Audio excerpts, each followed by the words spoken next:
All right. I wish each and every one of you a superb morning, wherever you are in the world, or night, depending if you're on the other side of that world. But we're about to get into two very deep subjects that will have extreme repercussions throughout this whole country, as well as affecting the United States and other parts of the world, guaranteed.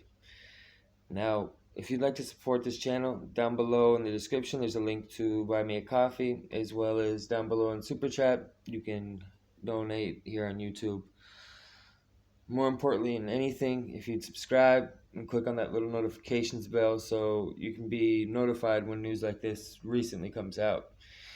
Now, to start, OCL Cardenas again, the maximum leader of golf organization as a whole, is who knows how to supposedly be released in August, and this is officially announced by Mexico's Justice Department as well as other branches of law enforcement. Now, this can cause two things. Of course, it can cause a whole restructuring and reorganization of what's gone on in his absence while he's been inside our justice system here, or our penal system, if you want to call it that. But as well, this could cause huge rivalries because people have assumed power in his absence to a certain extent. And I'm sure they're not going to want to hand it back over. And that's when people like this come back out, it can cause whole organizations to fracture because some people aren't in agreement with him coming back, or they don't want to give back the power that they've received in his absence. And considering this is all about greed and power, it's understandable. Nothing positive comes out of this: prison, death, and bad health. And most of the people involved in that know this, due to the fact they want to hold on to power for as long as they can, knowing it's not going to last long. So they try to hold on with every last, breath and every last finger while they can still hold on before they completely lose grasp of it. Now, we also have to remember this is the oldest organization in Mexico. A lot of people don't know that. This has been going on without ever stopping, as far as the golfs, since times of Prohibition. Most organizations, they don't last a decade, a lot less than that. And we're talking about one here that almost has a solid 100 years. And some people would argue a little more than that because, of course, they were operating before they were officially designated and noticed as exactly that. On top of all of that, we have to look at the fact that due to the recent happenings with the four Americans that, two of them lost their lives, there was very big repercussions for them as far as heat being turned on by the American government, which is understandable. Of course, they have to do something because they can't just let American citizens be disappeared here without reacting, due to the fact if they don't, it will just keep going downhill. If they see there's no repercussions for their actions, it just will constantly get worse, right? Now, in regards to that, this is extremely as important, just if not maybe even more, because what I'm about to speak is the first time this has ever happened in my knowledge due to what went on direct with Americans, but this is the first time ever that an organization dedicated to illicit activities actually wrote an apology for what they did. You don't ever hear of these groups saying sorry, my bad, much less even admitting that they had part in that. And that's exactly what happened. You see, the golf organization wrote an apology, and I waited days looking into this through at least 4 different people to confirm, because a lot of times you have to think of it like this: a rival organization could have written an apology just to make the golf organization look guilty, right? As in, I'll write an apology like I'm someone else, and that basically is assuming responsibility and bringing the heat on them, but that's not what happened. This was a real apology written directly to the American government. Now, excuse the tortillas passing by, guys. This happens. Mexico. It's nice having tortillas brought to your door, but not so nice when it wakes you up in the morning with that loudspeaker, is it? Anyways, in this, they accepted responsibility for what happened to the Americans and further went on to say that they're sorry and this will never happen again. And of course, that we know what happened with the people that were handed over. Basically saying, it was them, they're sorry, and they handed over the people who were responsible for it. And then basically saying those people acted, on their own behalf and that was a mistake.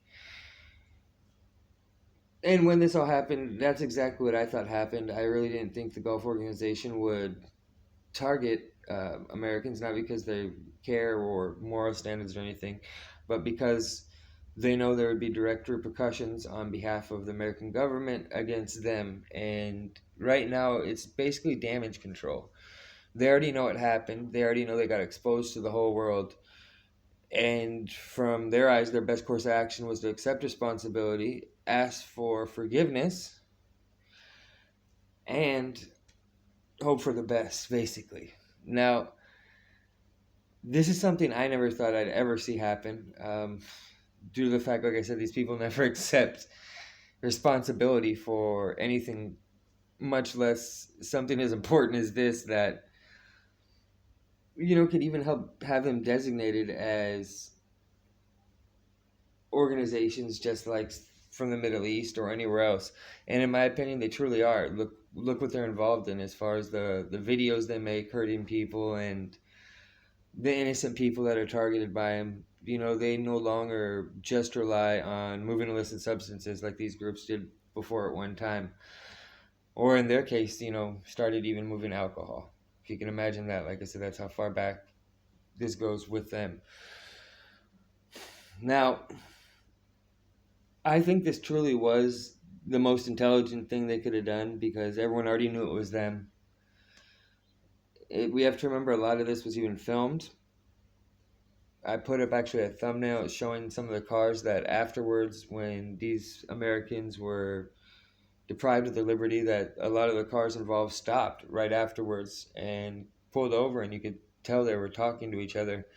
I think they realized their mistake and they didn't have a plan of what to do after that, and they were basically doing damage control, thinking, well, do we get rid of them or what do we do, right? So, due to the pictures, and on top of that, due to the fact the whole world, especially the people living in this area, and especially American law enforcement, know who is in control of this area. It's no secret. They have a very firm grasp on this whole area. And recently, they also participated in an attack on Haitian immigrants that are starting their own little community in the same city, but apparently got involved in illegal things that caught the attention of the Gulf cartel and not in a good way, right? What we can see in the future as far as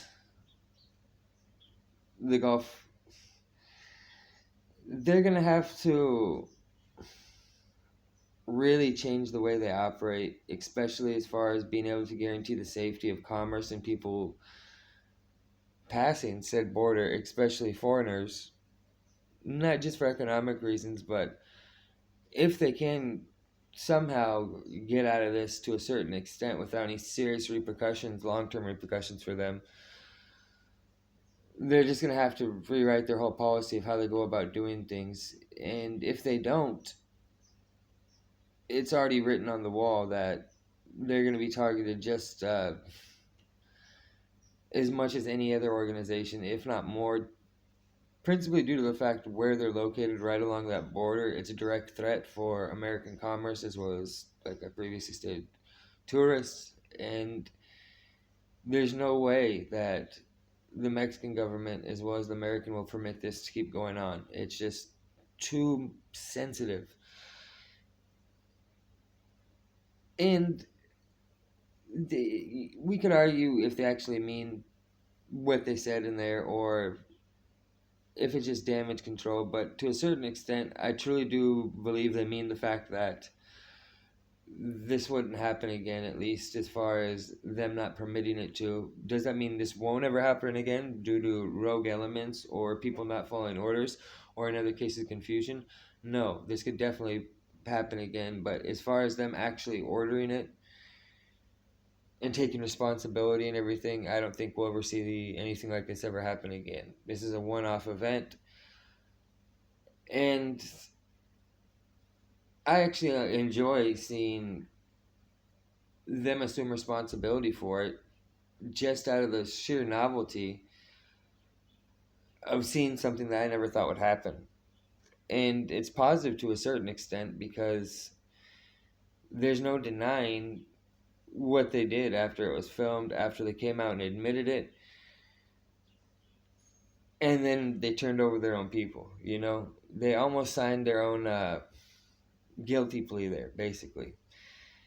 And this all will have to do, I think, and fall back onto Cardenas-Guillen to a certain extent, because once he gets out in August, he's going to have to make big changes, and we'll see what those are. Hopefully, they're positive changes as far as the civilian population being left alone. That is the main focus of this channel, is giving people a voice who don't